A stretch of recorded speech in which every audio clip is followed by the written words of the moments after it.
Pozdravljeni. Pri FII so takoj po začetku sezone 2026 zaprli še eno zanimivo zanko v samem pravilniku. Zakaj gre in kdo je izkoristil to možnost, pa kot običajno v naslednjih minutah.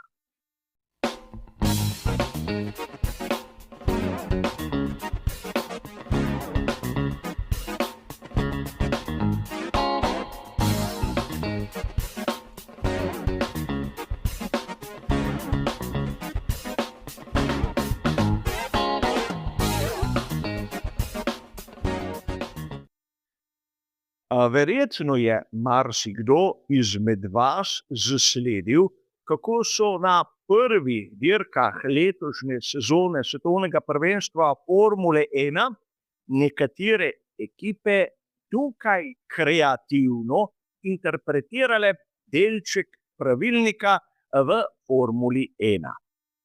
Treba je poudariti, da ni šlo za kršitev pravil, temveč so naredili nekaj, kar je bilo v nasprotju z načeli, ki jih zagotavljajo pravila.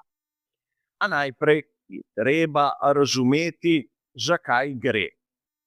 Verjetno marsikdo izmed vas ni vedel, da električno-hibridni del na koncu kroga pred ciljno črto zagotavlja vsako sekundo 50 kilovatov manj moči. Predvsem zato, da bi vozniki na izhodu iz kroga šli na polno in porabili vse tisto, kar jim je ostalo v bateriji, da tudi po svoje ne bi preveč varčevali. Ampak, če to pogledamo na poenostavljenem grafu, bomo videli, da zadeva na prvi pogled zgleda tukaj stopničasto, ampak predstavljamo si lahko, da je zadeva malček bolj linearna. In tu bi vas rad opozoril na nekaj. Gre samo za moč električno-hibridnega dela. Tisti termični ostaja nedotaknjen in seveda z višjimi obrati ima termični del, torej motor z notranjim zgorevanjem, več moči. Lahko si predstavljamo, da v tem primeru sicer bolid Formule 1 ne doseže tiste najvišje možne teoretične hitrosti, ampak zadeva kot taka je mogoče kompleksna, ampak ni toliko napačna. In kje je tista znamenita zanka, ki so jo izkoristili predvsem pri Red Bullu in tovarniški ekipi Mercedes? Seveda gre za pravilo, ki nekako želi pomagati ekipam Formule 1, ampak tu je bilo načelo tega pravila malodane zlorabljeno. Vkolikor ima bolid tehnične težave, ki bi ogrozile življenjsko dobo oziroma vzdržljivost samega pogonskega sklopa, se lahko NGUK izklopi ročno. In to pomeni, da imamo klasično situacijo on-off.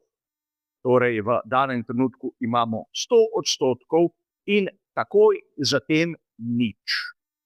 In tu je treba poudariti, da gre za neke vrste izjemo. In ker gre za izjemo, je predvidena neke vrste sankcija.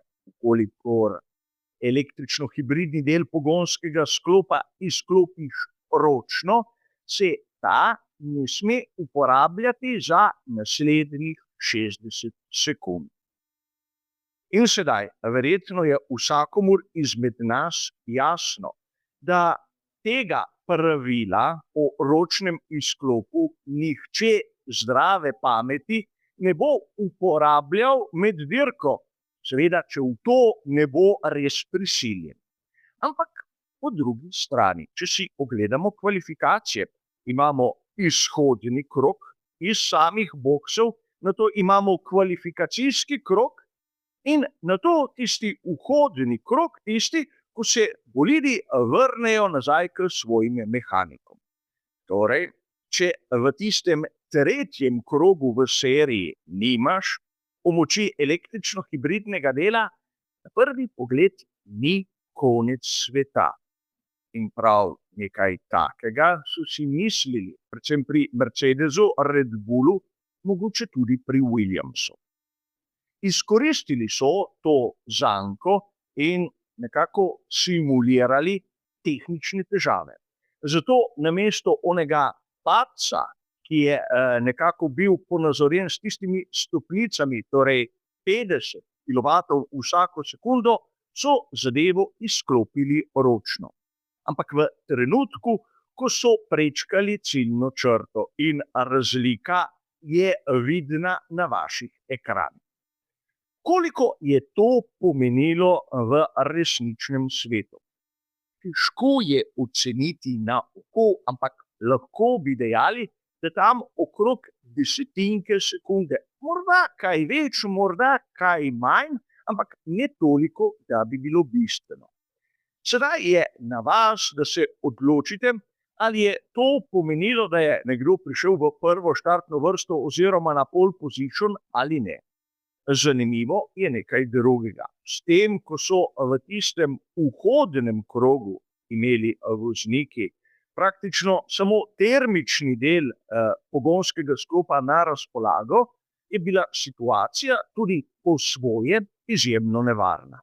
Ne smemo pozabiti, da je porazdelitev moči približno 55-45 in nekateri vozniki, ki so uporabljali ta trik, so bili neke vrste premikajoče se šikane v primerjavi z ostalimi, ki so bili na progi. In prav zaradi tega so tudi nekatere ekipe hotele pojasnilo. Namreč, zakaj je ta pa ta v tistem krogu, ko se vrača v bokse, tako počasen? Ima morda tehnične težave in seveda od tod se je FIA lotila sprememb, ki so baje bile zapisane v novi tehnični direktivi. Zakaj govorim pogojno? Ker tehničnih direktiv mi, navadni smrtniki, ne vidimo. Od sedaj naprej je še zmeraj dovoljeno vse tisto, kar piše v pravilih, le da bo treba dokazati tehnične težave. In torej razumljivo je, da od sedaj naprej te zanke ne bojo uporabljali, kajti treba bo dokazati, zakaj so morali nujno izklopiti tisti električno-hibridni del prav na ciljni črti. In tu je treba poudariti, da je bilo kršeno načelo pravilnika in ne pravilo samo, torej nobenih sankcij, ki jih lahko pričakujemo za nazaj. In še neka podrobnost. Ta zanka ni bila nekako koristna prav na vsaki progi. Naprimer, primeri, ki jih navajam, izhajajo iz velike nagrade Avstralije in velike nagrade Kitajske, torej dveh prog, kjer je ciljna črta sorazmerno daleč od zadnjega ovinka. Na veliki nagradi Japonske je ciljna črta dokaj blizu izhoda iz zadnjega ovinka, zato ta trik v bistvu ni bil uporabljen, ker bi bil, iskreno povedano, nesmiseln.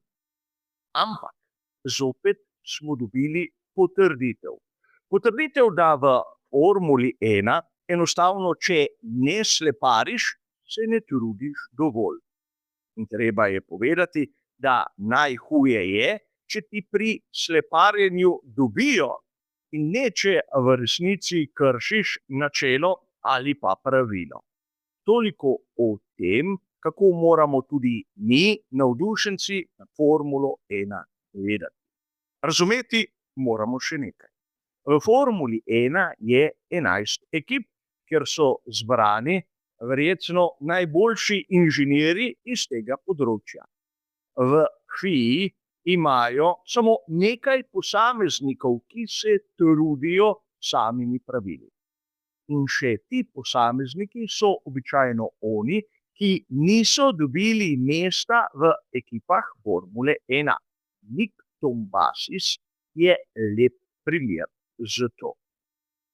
Njegova zadnja, imenujmo jo resna služba, je bila pri Ferrariju leta 2014. Na to smo ga videli pri Menorju, ampak jasno je, da tista služba ni bila na njegovem nivoju. In sedaj je on tisti, ki se mora zoperstaviti 11 drugim ekipam, kjer vsi iščejo takšne ali drugačne zanke.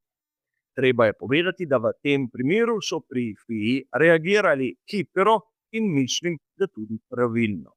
Ampak videli bomo, kako se bodo zadeve odvile pri naslednjih poizkusih. Kajti, čeprav ne vemo, kje bodo ti poizkusi, smo lahko vsi prepričani, da prej ali slej bodo ekipe našle nova siva območja in nove zanke. Ampak za danes bo to vse. Hvala za vašo pozornost in nasvidenje.